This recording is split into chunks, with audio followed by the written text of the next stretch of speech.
नमस्कार बच्चों, कैसे हैं आप? बच्चों, आपने साइकिल की सवारी पाठ को कक्षा में ध्यान से सुन लिया था और पढ़ भी लिया था। हमने इसका अभ्यास कार्य भी कक्षा में कर लिया था। अब आप एक बार अभ्यास कार्य को टैली कर लीजिए। पहला है मौखिक प्रश्न। लेखक के दिल में क्या ख्याल आया? लेखक के दिल में साइकिल चलाना सीखने का ख्याल आया। नेक्स्ट है, लेखक ने अपनी पत्नी को साइकिल सीखने का क्या कारण बताया? लेखक ने अपनी पत्नी को साइकिल सीखने का यह कारण बताया कि रोज-रोज तांगे का खर्चा देना मुश्किल है, क्योंकि बच्चों वो जो लेखक था वो तांगे से आता जाता था, तो बदले में उसको पैसे खर्च करने पड़ते थे। तो उसने अपनी पत्नी को यही कारण बताया कि मुझे रोज रोज तांगे का खर्चा देना पड़ता है। नेक्स्ट है, साइकिल चलाते समय यदि रास्ते में कोई आ जाता तो लेखक की क्या दशा होती थी? लेखक बहुत घबरा जाता था और दूर से ही चिल्लाने लगता था। अगला प्रश्न है, साइकिल चलाते समय तिवारी जी लेखक को क्यों रोक रहे थे?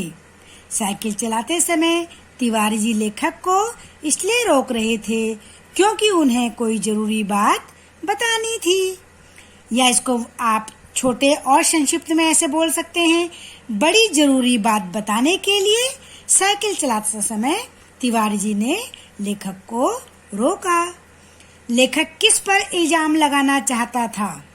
लेखक तिवारी जी पर इल्जाम लगाना चाहता था। बच्चों, अगला प्रश्न है, जो सही है उस पर आपने टिक लगाना है। ये आपको ऑप्शन दिए गए हैं, ठीक है। हमने सोचा लाओ सारा इल्जाम तिवारी पर लगा दें और आप साफ बच जाएं। बोलें, यह सब तिवारी जी की शरारत है। किसने सोचा था? लेखक ने सोचा था। अगला है, लेखक क्या इल्जाम तिवारी जी पर लगाना चाहता था? साइकिल दुर्घटना का। अगला है, तिवारी जी का पूरा नाम क्या है? तिवारी लक्ष्मी नारायण। अगला प्रश्न है लघु उत्तरीय प्रश्न। पहला प्रश्न है, लेखक को अपने ऊपर दया क्यों आती है? किसी को साइकिल की सवारी करते या हारमोनियम बजाते देखकर लेखक को अपने ऊपर दया आती थी, क्योंकि ये दोनों विद्याएं ही उन्हें नहीं आती थी। कौन कौन सी? एक साइकिल चलाना नहीं आता था और एक हारमोनियम बजाना नहीं आता था। नंबर 2, लेखक के मन में साइकिल सीखने का ख्याल क्यों आया? जब लेखक का लड़का चुपचाप साइकिल चलाने की विद्या सीखकर उसके सामने से साइकिल पर सवार होकर निकलने लगा, तब लेखक के मन में साइकिल चलाने का ख्याल आया कि मुझसे छोटा बच्चा साइकिल चलाना सीख गया है और मुझे अभी तक साइकिल चलानी नहीं आई, तो इसलिए उन्होंने सोचा क्यों ना मैं भी साइकिल चलाना सीख लूं। अगला प्रश्न है, लेखक की पत्नी की उनकी साइकिल चलाने की सीखने की बात पर प्रतिक्रिया क्या थी? प्रतिक्रिया मतलब रिएक्शन। क्या रिएक्शन था? लेखक की पत्नी की उनके साइकिल चलाना सीखने की बात पर बहुत ही उपेक्षापूर्ण और व्यंग्यात्मक, यानी कि उन्होंने उनके ऊपर व्यंग किया, यानी कि हंसा मजाक किया, है ना। और उपेक्षापूर्ण होता अवहेलना करने वाला रिएक्शन था, क्योंकि उसे अपने पति के यह कार्य को पूरा कर पाने के आसार नहीं लग रहे थे। उसे लग रहा था ये तो ऐसे ही बोल रहे हैं और ये कुछ नहीं कर पाएंगे, ये साइकिल चलाना नहीं सीख पाएंगे, तो इसलिए वो उनका मजाक बना रही थी। चलिए अगला प्रश्न है, अब रात को आराम की नींद कहाँ? तात्पर्य स्पष्ट करिए, यानी कि इसका मतलब क्या है? बच्चों, इस कथन का यह तात्पर्य है कि साइकिल चलाना सीखने की खुशी और घबराहट के मिले जुले भावों के कारण लेखक को रात भर चैन की नींद नहीं आई। क्योंकि उन्होंने सुबह साइकिल सीखने के लिए उस्ताद को बुलाया था। उस्ताद कौन होता है? जो उस विद्या में माहिर होता है। तो यानी कि उनको साइकिल चलाना सीखने के लिए इतना उत्सुकता थी कि उन्होंने उसके लिए उस्ताद भी रख लिया था। अगला प्रश्न है, गिर जाने के बाद लेखक के सामने गंभीर प्रश्न क्या था? गिर जाने के बाद लेखक के सामने गंभीर प्रश्न यह था कि साइकिल चलाना सीखना जारी रखें या छोड़ दें, मतलब उसको कंटिन्यू रखें या छोड़ दें।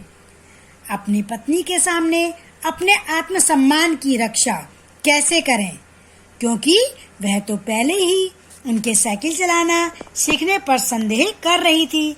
आपको पता है ना कि उनकी पत्नी ने पहले ही कहा था कि मुझे तो आसार नजर नहीं आ रहे कि आप साइकिल चलाना सीख भी लेंगे।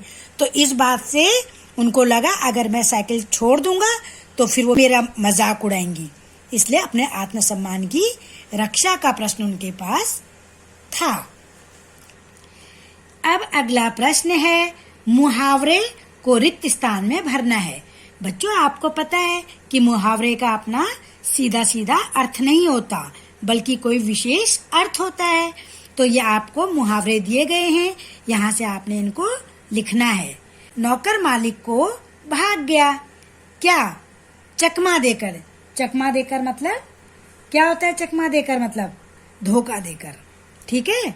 अगला है, परीक्षा में प्रथम स्थान प्राप्त करने पर मैं डैश, क्या आएगा यहाँ पर? फूला न समाया, यानी कि बहुत प्रसन्न हुआ। गरीब भिखारी को सर्दी में ठिठुरते देखकर मेरा डैश दिल पसीज गया, यानी कि दया आ गई। बेटे को गले लगाते ही बूढ़ी माँ का आया, क्या? गला भर आया, यानी कि भावुक हो गई। अगला प्रश्न है, आतंकवादियों को देखते ही मेरे गए, क्या? प्राण सूख गए, यानी कि मैं बहुत डर गया। पड़ोसी हमारे नए घर की साज सज्जा रहे थे, यानी कि आंखें मल मल कर देख रहे थे, यानी कि हैरान होकर आश्चर्यचकित होकर देख रहे थे। बाढ़ में सारी फसल बह गई, किसान रह गया, क्या रह गया? खाली हाथ रह गया, यानी कि किसान का सारा नुकसान हो गया, कुछ भी उसके हाथ में नहीं आया, कोई पैसे नहीं आए क्योंकि सारी फसल उसकी बह चुकी थी। अगला है लोकोक्ति। बच्चों, मुहावरे और लोकोक्ति में अंतर होता है। मुहावरे का तो सीधा अर्थ नहीं होता बल्कि विशेष अर्थ होता है, लेकिन लोकोक्ति का अर्थ सीधा सीधा अर्थ होता है। लोगों में प्रचलित उक्ति होती है, जैसे सिर मुड़ाते ही ओले पड़ना। इसका सीधा सा अर्थ है काम शुरू करते ही मुसीबत आना। अगला है बैल मेढ़ न चढ़ना। इसका अर्थ होता है काम पूरा होने के आसार नजर न आना। अगला है आम के आम गुठलियों के दाम। इसका अर्थ है दोहरा लाभ होना, यानी कि डबल फायदा होना। अगला है बंदर क्या जाने अदरक का स्वाद।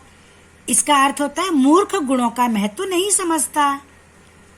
अगला है अब पछताए होत क्या जब चिड़िया चुग गई खेत। इसका है अवसर निकल जाने पर पछताना व्यर्थ है, व्यर्थ मतलब बेकार। अगला है आ बैल मुझे मार।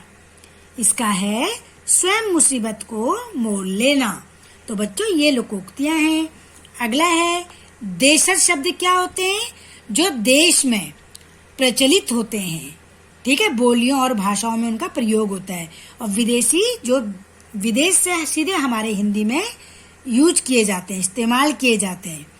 अब ये बच्चों, ये शब्द हैं, इन शब्दों का आपने हिंदी में शब्द बनाना है, यानी कि विदेशी शब्द हैं, इनको आपने हिंदी में इनका शब्द लिखना है। ख्याल को हिंदी में विचार बोलते हैं, खजाना को कोश बोलते हैं, हवाई जहाज को वायुयान बोलते हैं हिंदी में, उस्ताद को गुरु बोलते हैं हिंदी में, तलाश को खोज बोलते हैं, अल्टीमेटम को चेतावनी बोलते हैं। अब आपने अपनी बुक में से देशज शब्द छांट कर लिखने हैं, जैसे फटाफट है, मरम्मत है, उकड़ू है। ओके। अब अगला प्रश्न है बच्चों, उद्देश्य और विधेय आपने छांटना है। उद्देश्य क्या होता है? जिसके बारे में कहा जाता है, यानी कि जो कर्ता होता है, काम करने वाला जो होता है उसे उद्देश्य कहते हैं, और कर्ता यानी कि जो काम करने वाला किस काम को कर रहा है उसे विधेय कहते हैं। जैसे अध्यापिका बच्चों को पढ़ा रही है, तो काम कौन कर रही है? अध्यापिका। क्या काम कर रही है? बच्चों को पढ़ा रही है। तो अध्यापिका उद्देश्य हो गया और बच्चों को पढ़ा रही है विधेय हो गया। महादेवी वर्मा ने कई कविताएं लिखी। महादेवी वर्मा कौन है? कर्ता है, काम करने वाली, यानी कि उद्देश्य हो गई। क्या किया उन्होंने? कई कविताएं लिखी, तो ये विधेय हो गया। अब बच्चों, श्रुति सम भिन्नार्थक शब्द ये हम करेंगे। इसमें क्या होता है, हमें एक जैसे ये शब्द लगते हैं लेकिन दोनों में अंतर होता है। जैसे प्रमाण, प्रमाण मतलब सबूत, और प्रणाम मतलब नमस्कार। इसी तरह शोक मतलब गम, और शौक मतलब अभिरुचि। हम कहते हैं आपका क्या शौक है, क्या पैशन है।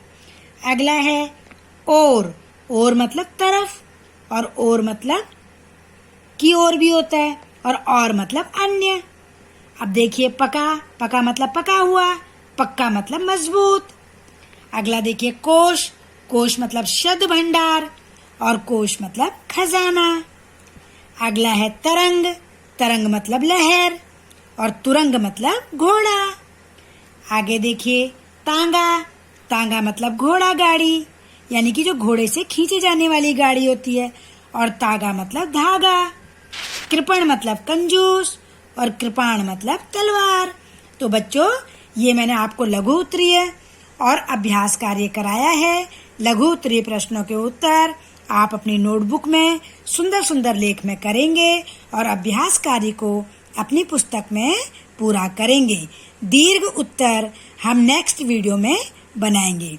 चलिए बच्चों, अब आप अपना काम सुंदर सुंदर लेख में करिए। धन्यवाद बच्चों।